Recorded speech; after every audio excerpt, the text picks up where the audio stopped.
numérique et Internet dominent et où l'afflux d'informations amène parfois à la confusion, une société a pensé qu'il serait peut-être utile de préparer les enfants pour le futur à travers des cours de codage. Play and Prog, voilà le nom de ce programme. Et pour en parler ce matin, je reçois Cécile Maillet, présidente de Play and Prog. Bonjour Cécile. Bonjour. Merci beaucoup d'être avec nous ce matin. Alors première question, quel a été le point de départ de Play and Prog?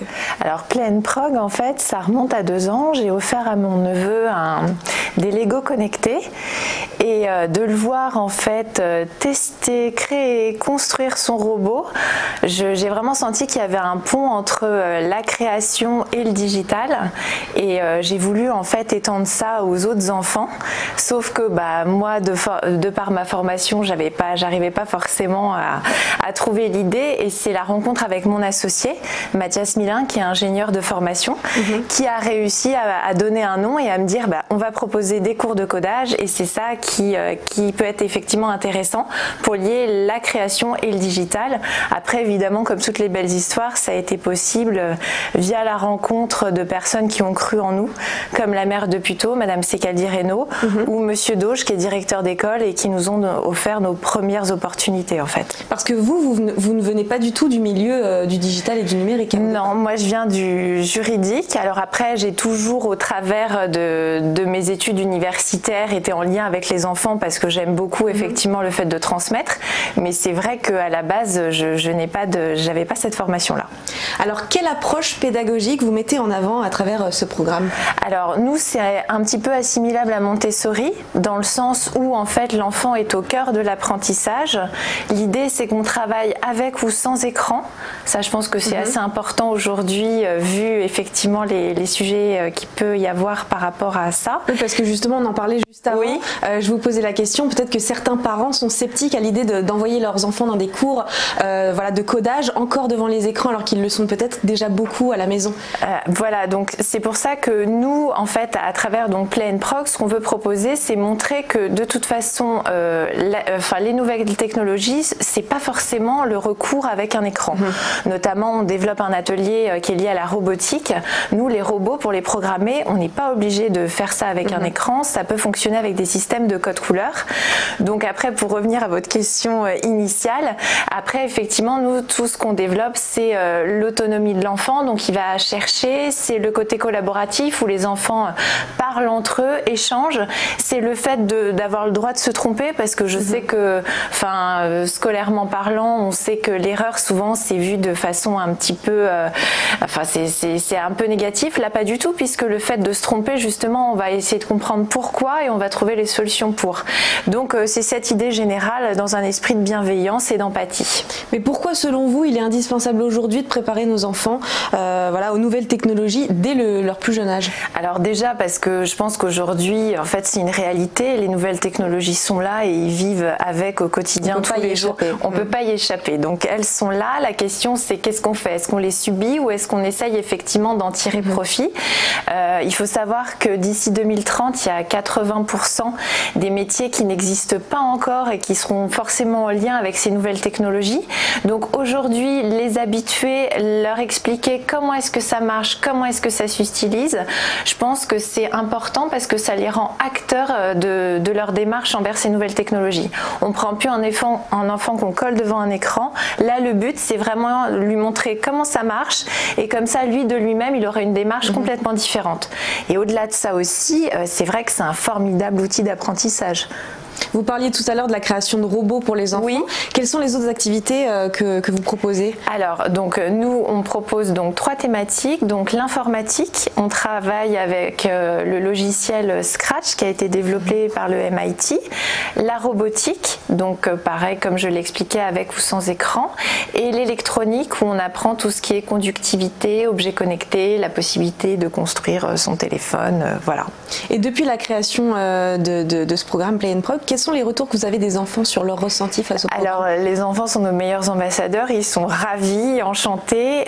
C'est vrai que c'est C'est hyper chouette aujourd'hui de les voir aussi contents d'être en cours, d'être très demandeurs, d'essayer de comprendre. Ils nous donnent plein de nouvelles idées. Ils ont déjà envie de construire des énormes robots, des robots humains. Donc là, on les stoppe un peu. Mais bon. Et puis c'est vrai que pareil, ils nous disent bon bah voilà, j'avais envie d'être footballeur, mais maintenant j'ai peut-être aussi envie d'être ingénieur. Donc je me dis qu'on a réussi, on a réussi quelque part effectivement à faire que ça rende ce côté effectivement intéressant, didactique.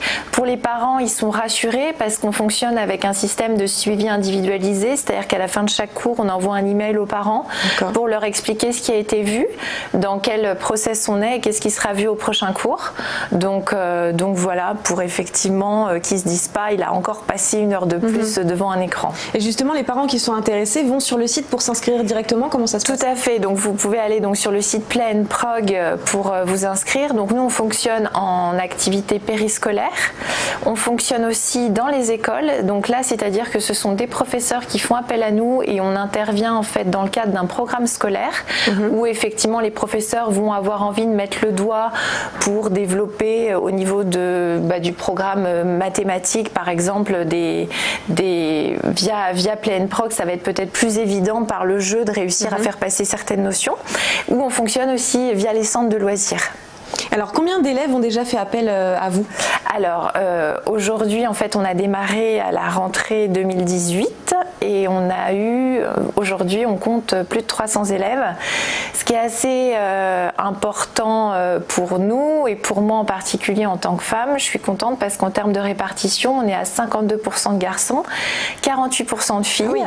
Donc, c'est important, je pense aussi, dès cet âge-là, de montrer aux filles que les matières scientifiques ne sont pas spécialement dédiées aux garçons. Elles sont tout à fait capables et elles sont tout aussi intéressées et compétentes. Donc voilà. Et est-ce qu'aujourd'hui vous êtes les seuls à proposer ce programme en France? Alors, on a des concurrents qui effectivement évoluent dans le domaine effectivement des cours de codage aux enfants. Après, nous, on est les seuls en fait à être une école nomade numérique puisqu'en fait, on se rend dans les écoles avec notre propre matériel. On ne dispose pas de locaux. On fonctionne effectivement avec le suivi individualisé dont je vous parlais tout à l'heure où on envoie des mails aux parents. Dans le cadre scolaire, on fonctionne en collaboration permanente avec les professeurs puisqu'on intervient tout au long de l'année scolaire pour les aider dans les différentes notions qu'ils veulent voir. Et ça, c'est intéressant pour nous parce que je pense qu'aujourd'hui, l'éducation nationale est en train d'essayer d'intégrer les nouvelles technologies dans son programme scolaire, ce qu'elle fait déjà au travers de l'épreuve de mathématiques du brevet. Et c'est vrai que nous, aujourd'hui, on aimerait bien effectivement être un acteur et en tout cas un accompagnateur de l'éducation nationale dans cette révolution qu'elle est en train de faire. Mais les formateurs qui viennent, ce sont des formateurs externes qui viennent dans les écoles pour apprendre le codage aux enfants. Ce ne sont pas des personnes qui font partie de l'école au départ. Alors en fait, donc les formateurs de Play and Prog, ce sont des élèves ingénieurs en fait qu'on recrute via l'Epitech ou via l'école 42. Donc ça, c'est pour leur aspect technique. Après, effectivement, on prend des personnes qui aiment travailler avec les enfants, qui sont réceptives au monde des enfants. Après, pour rebondir sur ce que vous disiez, dans le cadre scolaire, on travaille donc avec nos professeurs de Play and Prog plus les professeurs de l'école. D'accord. Et aujourd'hui, quels sont bien vos projets pour le futur de Play and Prog? Alors donc déjà pérenniser les partenariats que nous avons déjà. Je pense que ça ne devrait pas poser trop de difficultés vu l'enthousiasme des enfants et des parents. Après, c'est développer de nouveaux partenariats, donc toujours avec des écoles dans le cadre scolaire, périscolaire et avec certaines communes. Et après, potentiellement prendre quelques vacances. Bah oui, ça fait du bien aussi. Oui, ça fait du bien, voilà. Bah écoutez, merci beaucoup Cécile Maillet d'avoir été avec nous ce matin. Je rappelle que vous êtes la présidente de Play and Prog. On se retrouve dans quelques instants.